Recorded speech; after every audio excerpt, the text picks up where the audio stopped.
جو ہے یہ ہیں تو یہ ارائیں، لیکن دوست طارق عزیز صاحب کے، تو لہٰذا ان کی پانچوں گھی میں آ گئی، بلکہ دسے کی ہو سیر کڑائی ٹھیک ہے جی. تو یہ تب سے ان کا توتی بو رہا تھا. اب وہ یعنی انہوں نے جب یہ سیاست میں آئے تو پھر انہوں نے مشہور کر دیا میرے برا دے ظلم تے جناب میں وہ بھائی وال نہیں تھے، یہ ہے وہ ہے، اس طرح کر کے ڈرامے بازی، فلمی سین پوری فلم چلا دی انہوں نے. تو وہ بلو صاحب پتہ نہیں اب لاہور میں ہوتے ہیں کہ نہیں ہوتے، وہ کہاں پر ہوتے ہیں، کام ان کا بڑھ چکا ہے. تو اب وہ سننے میں آ رہا ہے کہ میاں سعید صاحب ہیں، وہ کچی آبادی کے نام کے اوپر E2 کے کافی سارے گھروں کے اوپر قبضہ کرنا چاہتے ہیں. یہ ایک بات کہنے والے کہہ رہے ہیں. لیکن جہاں پر رضی دادا کی بیگم، ہو سکتا ہے کہ ان کو پتہ نہ ہو کہ رضی دادا کی بیگم ہے، ویسے ہی انہوں نے چڑھائی کر دی ہو. تو بہرحال ہمیں تو لگتا ہے کہ وہ LDA والوں کو تو پتہ ہوتا ہے کہ یہ کس کا گھر ہے.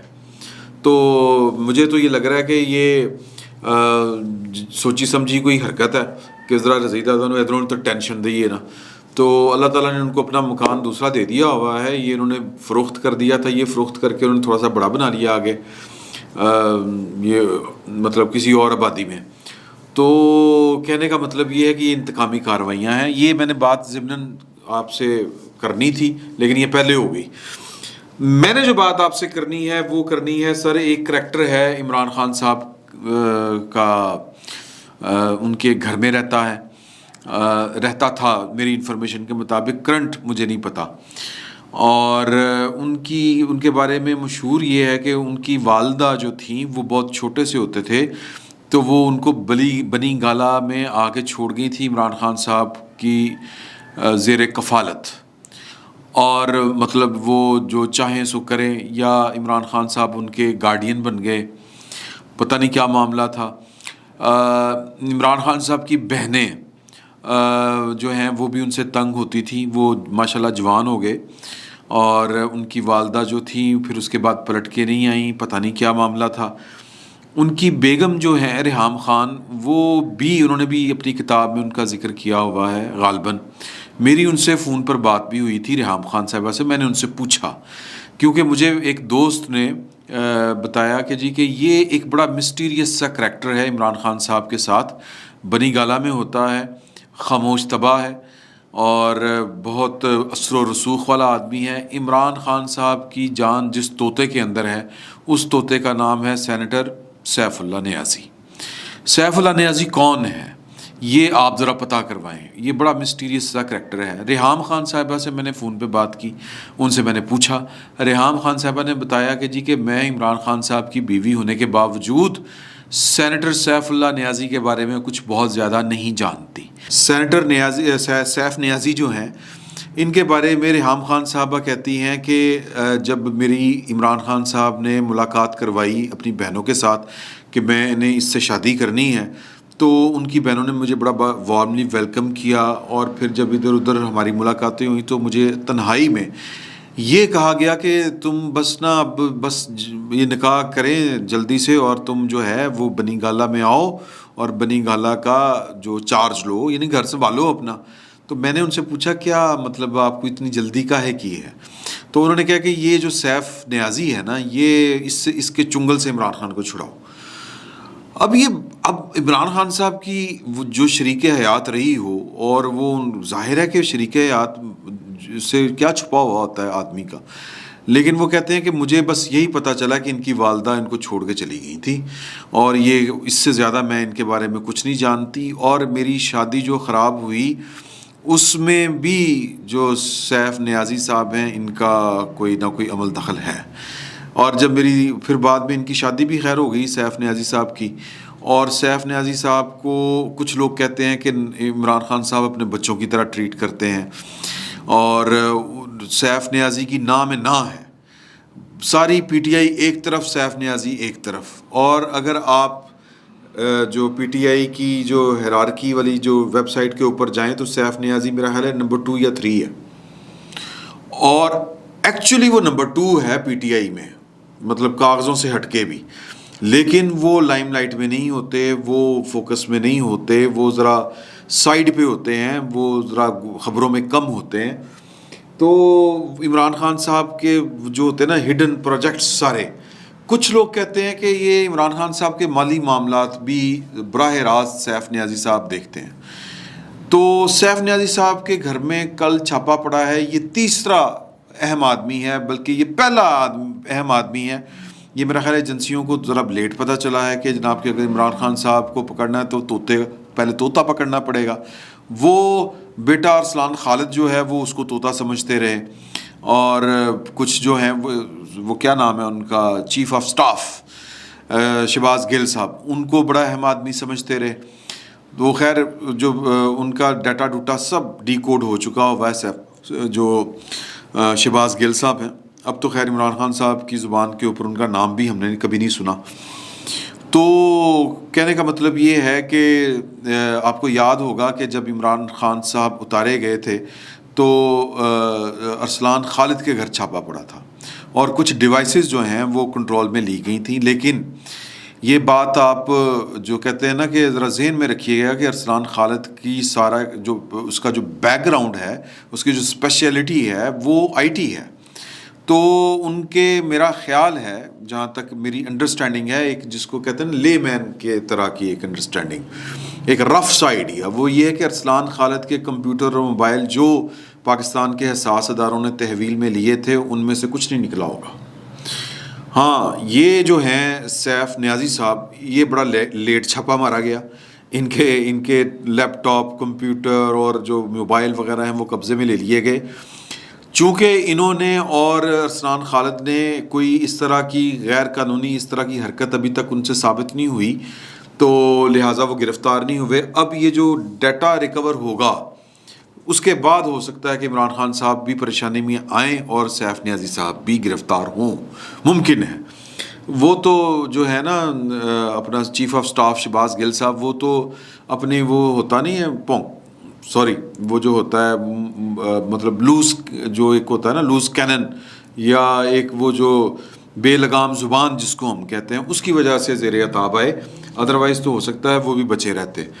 تو سیف نیازی صاحب کی گھر پہ جو چھاپا پڑا ہے، ان کا فون کمپیوٹر جو گرفتار کیا گیا ہے، اس نے عمران خان صاحب کو وہ کہتے ہیں نا کہ تنی کپڑی آگ لا دیتی، یعنی تلی لگا دی ہے. اب آپ اندازہ کریں کہ ان کا جو ٹویٹ ہے، وہ جو انہوں نے لینگویج یوز کی ہے عمران خان صاحب نے، پھر آپ کو اندازہ ہوگا کہ عمران خان صاحب کے لیے سیف نیازی صاحب کیا ہیں، سیف نیازی صاحب کے پاس کس طرح کی انفارمیشن ہو سکتی ہے. یہ بڑی اہم، کیونکہ وہ شروع ہو گیا نا ادھر بھی 12 ارب روپیہ وہ والا جو کیا اس کا نام تھا جی، عارف نقوی صاحب، وہ بھی نیب نے کام شروع کر دیا ہے. تو سیف نیازی صاحب وہ کہتے ہیں نا کہ بڑے ان کے ہمراز ہیں، ان کے رائٹ ہینڈ ہیں، اور ان کے مالی معاملات، ان کی پراپرٹی بنی گالا سے لے کے انگلینڈ، امریکہ، یہ سب جو سیف نیازی صاحب دیکھتے ہیں. تو سیف نیازی صاحب ہیں کون، یہ مسٹری جو ہے یہ بھی بڑی مزے کی ہے.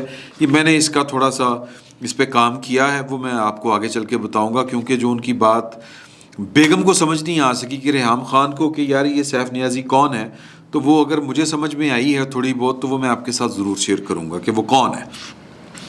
یہ ٹویٹ فرماتے ہیں عمران خان صاحب کہ ایک جانب امپورٹڈ سرکار ہمیں سیلاب کے باعث سیاست نہ کرنے کا کہہ رہی ہے، جبکہ دوسری جانب ہمیں ہراساں کرنے، ہمارے خلاف جھوٹے مقدموں کے اندراج، ہمارا موقف پیش کرنے والے صحافیوں کو نشانہ بنانے اور میری تقاریر و بیانات کی نشریات روکنے کے لیے ٹی وی چینلز اور یوٹیوب وغیرہ کو بند کرنے کے سلسلے میں تیزی لا رہی ہے.